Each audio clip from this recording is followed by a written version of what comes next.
Graça e paz a você que está nos assistindo, independente de onde você estiver, eu, em nome da Igreja Batista da Vila Formosa, saúdo você com a paz do Senhor e com a graça de nosso Senhor Jesus Cristo. Seja muito bem-vindo à primeira Igreja Batista em Vila Formosa, uma igreja que, entre as suas missões, tem a missão de adorar a Deus e cuidar de pessoas. Eu sou o pastor Gabriel Porto e hoje quero trazer uma mensagem para você. E o tema que eu dei para essa mensagem é: ainda existe uma cruz. Lembre-se disso, ainda existe uma cruz. E se eu colocasse um subtítulo, eu diria: o Evangelho exige renúncia. Seguir a Cristo exige renúncia. Para fazer essa introdução, eu quero ler com os irmãos a passagem do Evangelho de Mateus, capítulo 16, versos 24 a 26. A tradução que estou usando, NVI, Nova Versão Internacional, ela diz o seguinte: Sagrada Escritura, Evangelho de Mateus, capítulo 16, versos 24 a 26. Então Jesus disse aos seus discípulos: Se alguém quiser me seguir, negue-se a si mesmo, tome a sua cruz e siga-me. Pois quem quiser salvar a sua vida, a perderá. Mas quem perder a sua vida por minha causa, a encontrará. Pois de que adianta ao homem ganhar o mundo inteiro e perder a sua alma? Ou o que o homem poderá dar em troca da sua alma? Então perceba que aqui Jesus ele faz um convite. E esse convite se estende a todos. Mas existe aqui, eu posso dizer, dois requisitos para que a pessoa aceite esse convite. O primeiro é querer, ter a vontade de seguir a Cristo. Jesus disse: quem quiser me seguir, ou em algumas traduções, quem quiser vir após mim, quem quiser ser o meu discípulo, né? Essa é a ideia. E a segunda parte é: tome a sua cruz e siga-me. É lógico que Jesus aqui não está falando num sentido literal de que efetivamente você deve carregar uma cruz de madeira nas costas e ficar suportando esse peso. Mas o que Jesus quis aqui dizer com tome a sua cruz? O Evangelho, seguir a Cristo, obrigatoriamente irá causar na sua vida a escolha de ter que fazer renúncia em algumas coisas, de ter que fazer algumas renúncias. E é sobre isso que eu quero falar com vocês hoje. Mas primeiro você talvez possa me perguntar: é justo que Jesus exija que eu renuncie a várias coisas para poder segui-lo? E a resposta é sim, por vários motivos. O primeiro deles: o próprio Cristo negou a si mesmo. E ele também renunciou a várias coisas para que você pudesse ser salvo. A carta do apóstolo Paulo aos Filipenses, capítulo 2, versos 5 a 11, é um dos trechos mais belos das Escrituras do Novo Testamento, em minha opinião. E ele diz assim a respeito da humildade cristã, mostrando o exemplo do próprio Cristo. Olha o que o texto diz: Seja a atitude de vocês a mesma de Cristo Jesus, que, embora sendo Deus, não considerou que o ser igual a Deus era algo que deveria apegar-se, mas esvaziou-se a si mesmo, vindo a ser servo, tornando-se semelhante aos homens. E sendo encontrado em forma humana, humilhou-se a si mesmo, e foi obediente até a morte, e morte de cruz. Por isso, o Pai, o Deus Pai, o exaltou à mais alta posição e lhe deu o nome que está acima de todo nome, para que ao nome de Jesus se dobre todo o joelho, nos céus, na terra e debaixo da terra, e toda língua confesse que Jesus Cristo é o Senhor, para a glória de Deus Pai. Então perceba que, para que o plano da salvação pudesse ser executado, desde o seu início, Jesus fez uma renúncia por você. Ele abriu mão da sua glória, abriu mão do seu status lá no céu, de Deus co-divino e co-eterno com o próprio Pai. E se humilhou, se rebaixando ao nível de homem e assumindo a natureza humana em todas as suas em toda a sua fragilidade, em todas as suas mazelas, em toda a sua fraqueza. E não parou por aí. Depois de ter humilhado a si mesmo, ele continuou sendo fiel e obediente aos planos de salvação estabelecidos pelo Pai. E fiel até a morte, e morte de cruz, que era o pior tipo de execução que existia naquela época. O próprio Jesus, lá no jardim do Getsêmani, num momento de grande sofrimento, ele diz: Senhor, se possível, afasta de mim esse cálice, Pai, mas que seja feita a tua vontade e não a minha. E é exatamente isso que o Evangelho requer de cada um que quer seguir a Cristo. Que seja feita na vida dessa pessoa a vontade do Pai e não a própria vontade dessa pessoa. E é por isso que Jesus Cristo tem total e plena autoridade para exigir que todo aquele que quer segui-lo renuncie a várias coisas, porque Ele próprio já fez essa renúncia em nosso favor. E eu quero citar aqui alguns exemplos de tipos de renúncias que nós precisamos ter para seguir a Cristo. Começar com algumas simples, né? Quero ler com vocês o Evangelho de Marcos, capítulo 1, versos 16 a 20, que fala aqui do chamado dos 4 primeiros apóstolos, Pedro, André, Tiago e João. Olha o que o texto nos diz. Andando à beira do mar da Galileia, Jesus viu Simão, que é Pedro, e seu irmão André, lançando redes ao mar, pois eram pescadores, e disse: sigam-me, e eu os farei pescadores de homens. No mesmo instante, eles deixaram as suas redes e o seguiram. Indo um pouco mais adiante, viu num barco Tiago, filho de Zebedeu, e João, seu irmão, preparando suas redes. Logo os chamou, e eles o seguiram, deixando seu pai Zebedeu com os empregados do barco. Então aqui, eu poderia dar como primeiro exemplo o ato de renúncia que esses 4 primeiros apóstolos fizeram. Renunciar até à atividade profissional deles. Mas eu estou dizendo para você largar o seu emprego, abandonar o seu emprego. Não é isso que eu quero dizer. Mas perceba que ser pescadores era algo que eles faziam ali como profissão e gostavam muito de fazer. E como eu posso deduzir isso? Nos 3 dias que Jesus esteve morto, os evangelhos nos relatam o que Pedro foi fazer e os demais apóstolos? Pescarem. Porque era a forma deles poderem espairecer e relaxar um pouco, tentar talvez abstrair a sua mente, acalmar os seus sentimentos daquele turbilhão de coisas que estava acontecendo ali com a prisão de Cristo, a sua crucificação, a sua morte. Então, perceba que de todas as coisas que ele poderia fazer, ele escolheu ir pescar. Então, ele gostava dessa profissão. Então, isso é uma das coisas que Deus pode pedir que algumas pessoas renunciem. De repente, você tem uma atividade profissional que você gosta muito de fazer, mas Deus tem planos maiores para você, para que você seja mais útil e mais produtivo no reino de Deus. Eu posso até dar um exemplo de um testemunho pessoal. Na minha infância, eu demonstrava ter uma grande vocação para me tornar um engenheiro. Mas depois Deus me conduziu para outros caminhos. Por quê? Hoje, vendo isso, eu sei que se eu tivesse me tornado um engenheiro, provavelmente eu não teria me tornado um pastor.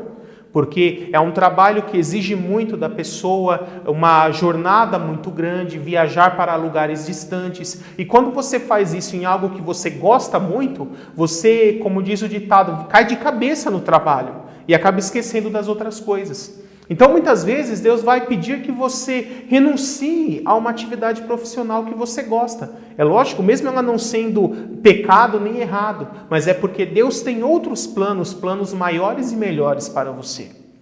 Outro exemplo que eu quero citar, ainda dentro da área profissional, é a respeito do chamado de Mateus. Lá em Mateus capítulo 9, verso 9, diz assim: Saindo Jesus, viu um homem chamado Mateus sentado na coletoria, e lhe disse: Siga-me, siga-me. Mateus se levantou e o seguiu.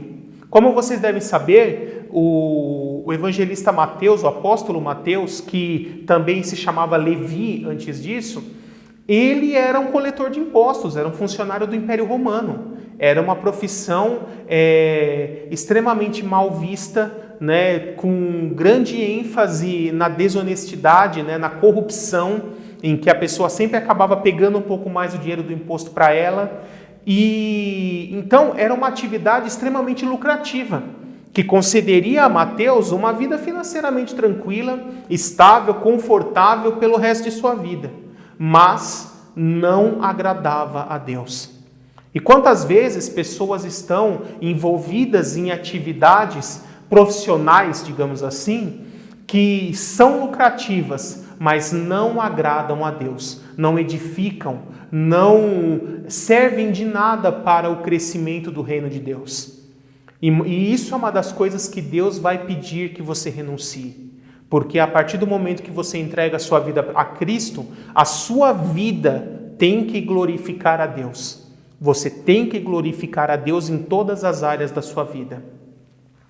Outra coisa que eu quero chamar a atenção é a respeito de Tomé.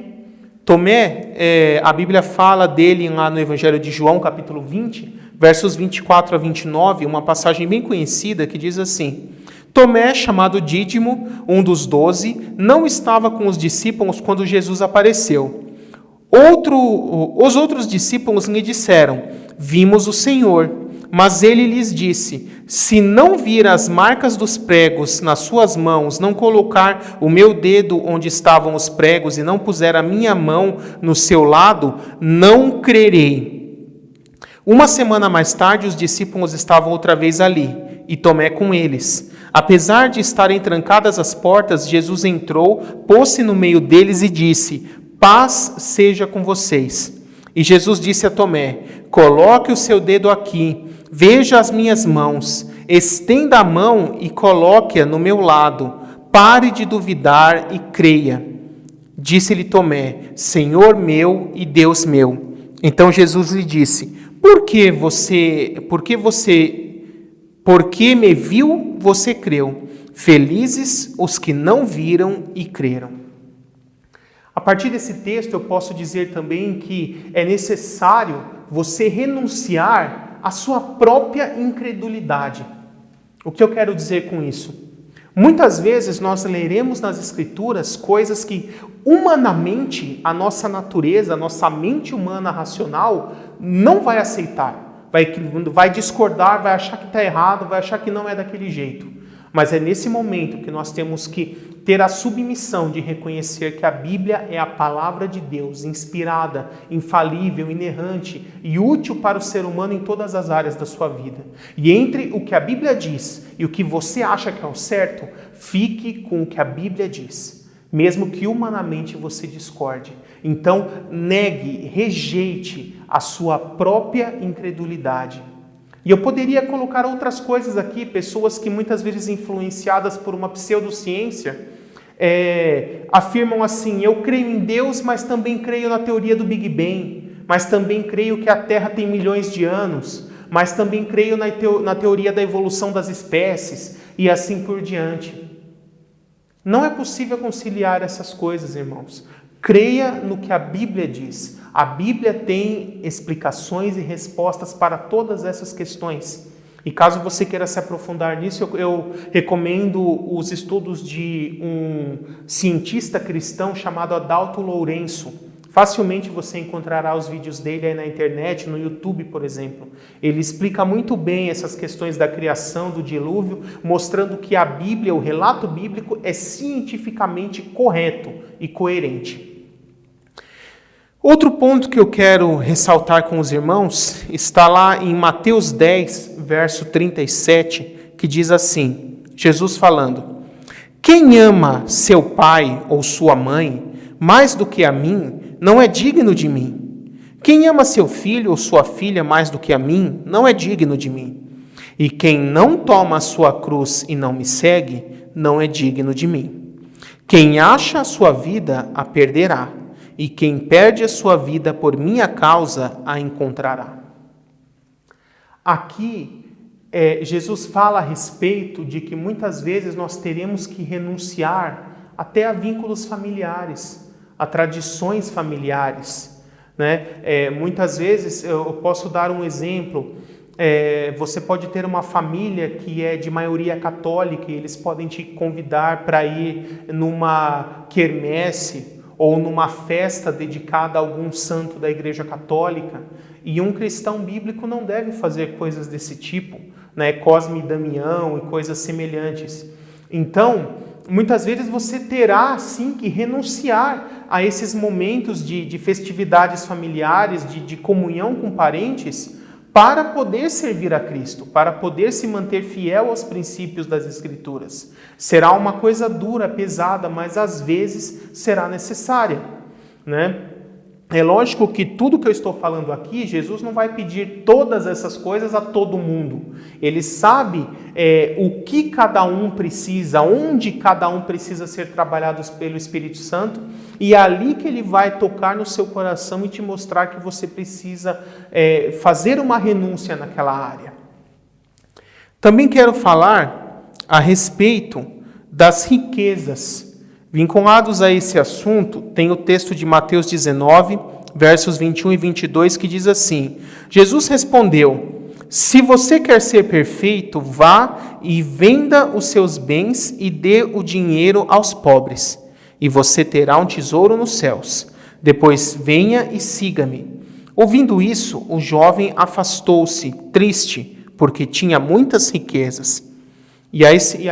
Dentro desse mesmo assunto, lá no Sermão da Montanha, Jesus fala em Mateus 6,24 assim: ninguém pode servir a dois senhores, pois odiará um e amará o outro, ou se dedicará a um e desprezará o outro. Vocês não podem servir a Deus e ao dinheiro. Algumas traduções aqui, em vez de dinheiro, está Mamon, que é o deus pagão do dinheiro, das riquezas, né? Então, é importante você entender isso. Não é pecado ser rico. Não é pecado ter posses. O que Deus não quer é que isso seja a coisa mais importante da sua vida. É que o seu coração esteja apegado às riquezas. Você quer saber se você é apegado às riquezas? Se Deus aparecesse para você hoje, se Jesus aparecesse para você numa visão, de forma inequívoca, que você tivesse certeza absoluta que é Jesus falando com você, e Ele pedisse para que você se desfizesse de todos os seus bens e ficasse só com o mínimo para sobreviver, mesmo tendo a certeza que é Jesus falando com você, você obedeceria? Se existe alguma dúvida no seu coração, se você desse momento parou para pensar duas vezes, é porque o dinheiro tem ocupado lugar no seu coração, um lugar que é de Deus em primeiro lugar. E todas as coisas têm que ser consequência da fidelidade a Deus. Então, muitas vezes, teremos sim que renunciar o apego ao dinheiro, o apego às coisas materiais, para poder servir a Cristo. Outro texto que nos mostra mais um ponto de renúncia é lá Mateus 8, versos 21 e 22, que diz assim: outro discípulo lhe disse: Senhor, deixa-me ir primeiro sepultar meu pai. Mas Jesus lhe disse: siga-me e deixe que os mortos sepultem seus próprios mortos.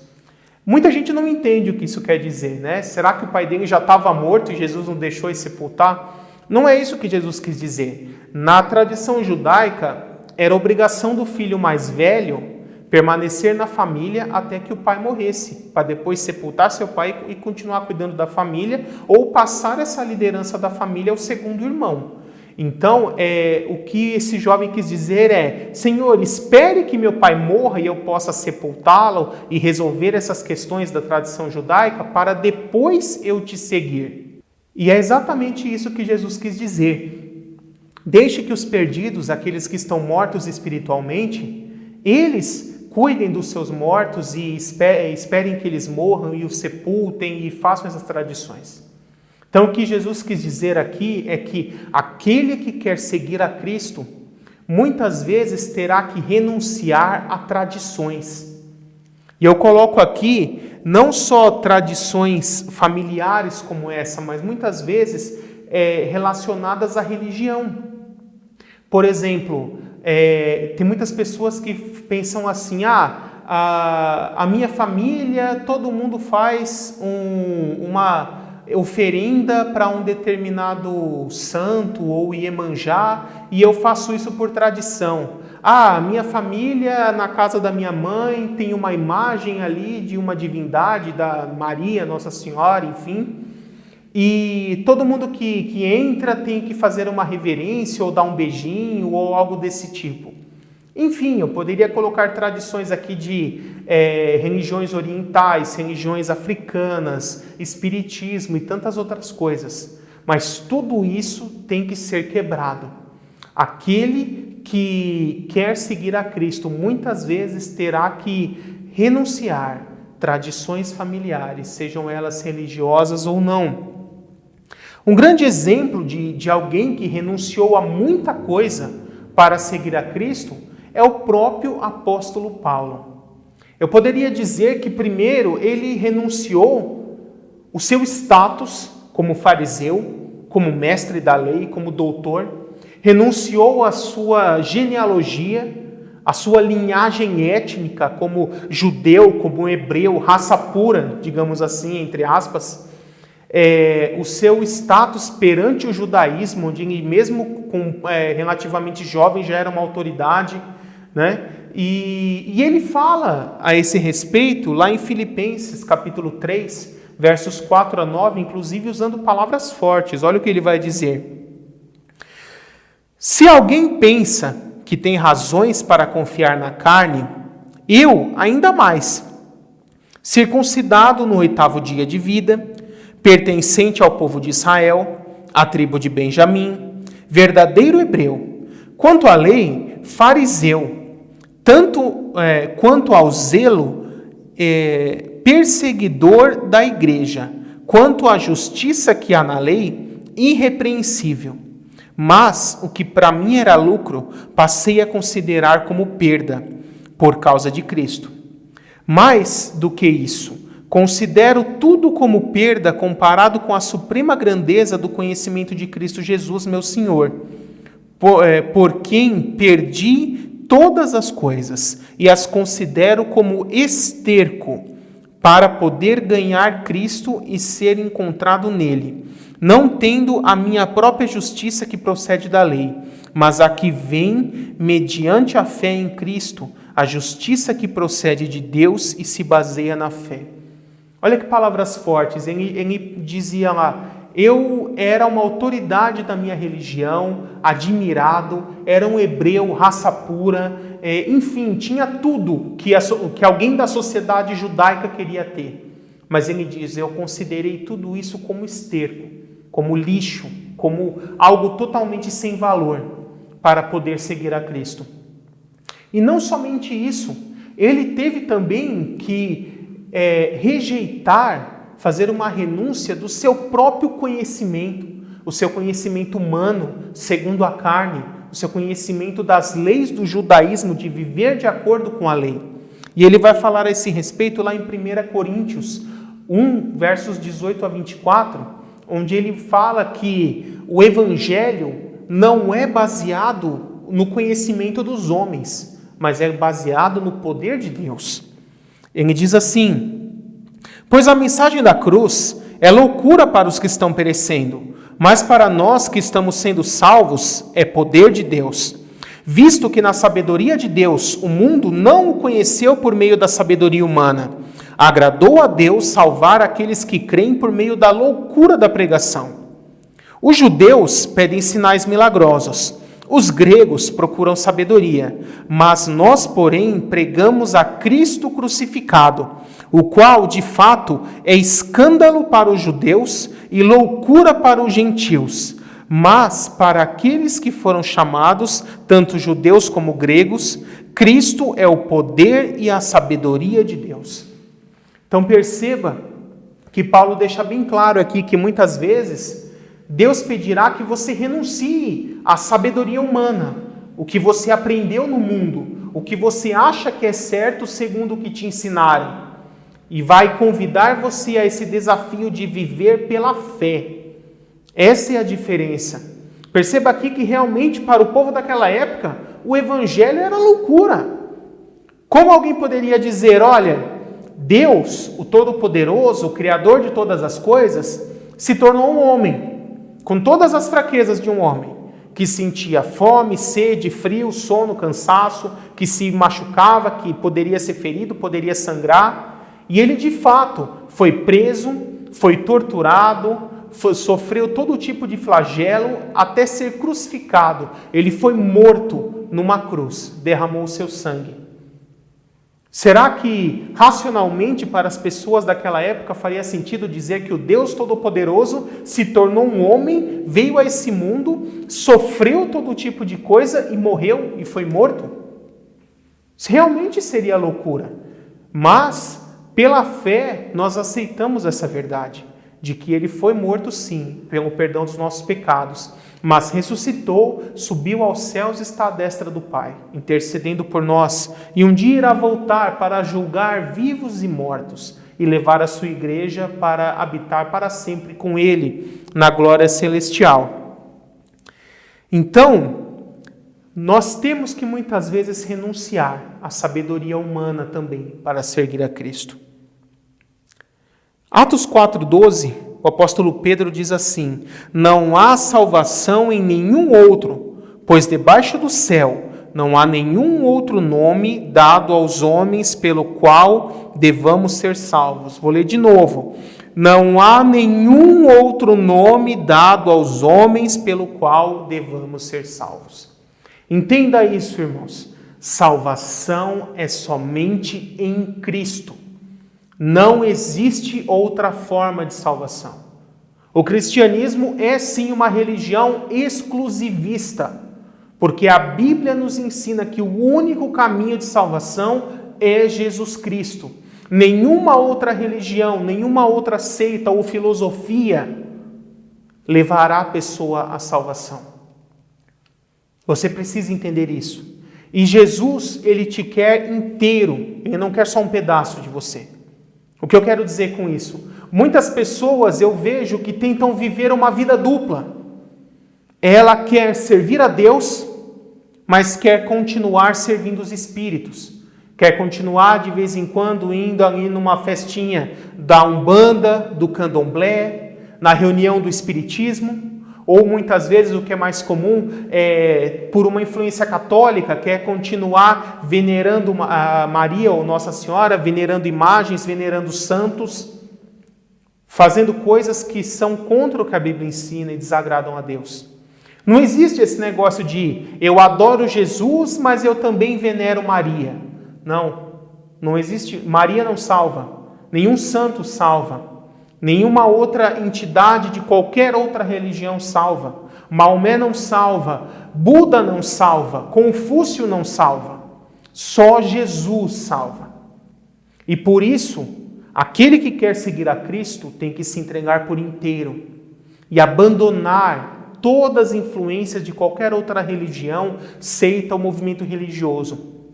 Ah, mas na minha família todo mundo faz isso. Sinto muito, irmão. Mas se você quer seguir a Cristo, você não deve fazer. Você não deve compactuar nem participar de nada disso. É necessário uma renúncia. Por isso eu disse no começo, ainda existe uma cruz a ser carregada. E continuando, Tiago, em sua carta, no capítulo 4, verso 4, ele diz assim: infiéis, vocês não sabem que a amizade do mundo é inimizade com Deus ou contra Deus? Quem quer ser amigo do mundo, constitui-se ou faz-se inimigo de Deus. Não dá para você seguir a Cristo e ao mesmo tempo querer continuar com as práticas do mundo que você já tinha antes. Quem quer ser amigo do mundo, automaticamente torna-se inimigo de Deus. O que eu quero dizer com isso? Muitas vezes você será chamado, ou sempre nesse caso, quando você se entrega a Cristo, você é chamado a renunciar vícios, Aquele que consumia álcool regularmente não deve mais consumir. Aquele que fumava não deve mais fumar. Aquele que usa qualquer tipo de droga ou entorpecente, seja ele lícito ou ilícito, não deve mais usar. E eu poderia estender isso a outros desdobramentos. Quantas pessoas elas são viciadas em jogos de azar, loteria, rifa? Tudo isso é pecado, irmãos. O que a Bíblia nos ensinou é que pelo suor do nosso trabalho devemos ganhar o nosso sustento. É assim que Deus determinou. Então, eu já vi muita pessoa que afirma ser um cristão evangélico, mas toda semana está lá na lotérica indo fazer a minha fezinha. Eu pergunto, fezinha aonde? Você quer despejar a sua fé no acaso? Ah, mas Deus pode me abençoar para ganhar. Então tá bom, uma vez, uma pessoa que queria me vender um bilhete de loteria, ele disse isso, e se Deus quiser usar esse bilhete para te abençoar, para você ganhar? Aí eu falei assim, tá bom, então eu vou orar, e se Deus aparecer para mim num sonho, dizendo que é para eu jogar, mandando eu jogar e dizendo quais números eu devo jogar, aí eu jogo. Mas você pode ter certeza que Deus também vai me dizer o que eu tenho que fazer com o dinheiro se eu ganhar. E aí aquele homem falou assim, nós não devemos pedir para Deus essas coisas. Eu falei, lógico, porque nós não devemos jogar também. Então ele acabou o assunto e ele foi embora, desistiu, não me vendeu mais nada. Mas abandonem essas coisas, irmãos. Vícios, jogos de azar, apostas, ficar jogando coisas apostadas. É só um snooker, é só um baralho. Não. Isso é pecado, e a Bíblia diz que abismo chama abismo, começa com coisa pequena, e depois você já foi engolido por aquilo e nem viu. Então nem comece. Ficar visitando bares e lugares que não convém, lugares onde existe todo tipo de devassidão e impiedade, onde Deus não é glorificado. Fuja desses lugares. Isso também é querer ser amigo do mundo. Lembre-se, toda vez que você quiser ser amigo do mundo, você está sendo inimigo de Deus. Eu poderia dizer também, por último, que você deve esquecer do seu passado. Deus te chama a renunciar o seu passado. Porque fulano me fez isso. Porque aconteceu aquilo. Porque eu fui injustiçado em tal coisa e eu não consigo perdoar, eu ainda quero me vingar disso. Não, olha o que Paulo nos diz. Filipenses 3, versos 13 e 14. Irmãos, não penso que eu mesmo já tenha alcançado a perfeição de um cristão. Mas uma coisa agora faço, esquecendo-me das coisas que ficaram para trás e avançando para as que estão adiante, prossigo para o alvo, a fim de ganhar o prêmio do chamado celestial de Deus em Cristo Jesus. Deus te convida a renunciar o seu passado para seguir a Cristo. O que passou, passou, foi. O que importa, o que vai realmente fazer diferença na sua vida é daqui para frente. E para encerrar, eu quero voltar novamente no texto de Mateus 16, que diz, verso 24. Então Jesus disse aos discípulos, se alguém quer me seguir, negue-se a si mesmo, tome a sua cruz e siga-me. E talvez você possa pensar, mas isso é muito difícil. Então, eu tenho uma boa nova para você. Você pode vir como está, exatamente do jeito que você é, com todos os seus defeitos, com todos os seus problemas, com todas as suas falhas. Jesus, em Mateus 11, versos 28 a 30, ele diz assim, venham a mim, todos os que estão cansados e sobrecarregados, e eu darei a vocês descansos. Tomem sobre vocês o meu jugo e aprendam de mim, pois sou manso e humilde de coração, e vocês encontrarão descanso para as suas almas, pois o meu jugo é suave e o meu fardo é leve. Esse convite é para você, é para todos nós. Você está cansado, você está sobrecarregado, você não aguenta mais. Jesus tem descanso para você. E Ele te aceita exatamente do jeito que você é. Ele te aceita que você venha desse jeito. Mas Ele não deixará que você permaneça desse jeito. Então eu posso resumir essa conclusão em uma frase: venha como está, mas depois de ter vindo, não permaneça como você está. Porque Jesus tem esse duplo convite: venha a mim e eu te darei descanso. Ele fala: o meu fardo é leve, mas ainda existe um fardo a ser carregado. Troque o fardo do pecado, o fardo do mundo, pelo fardo de Cristo, que é mais suave e leve, mas ainda existe esse fardo, essa cruz a ser carregada. E por isso o Evangelho de Cristo exige renúncia. Feche os seus olhos, irmãos, vamos fazer uma oração.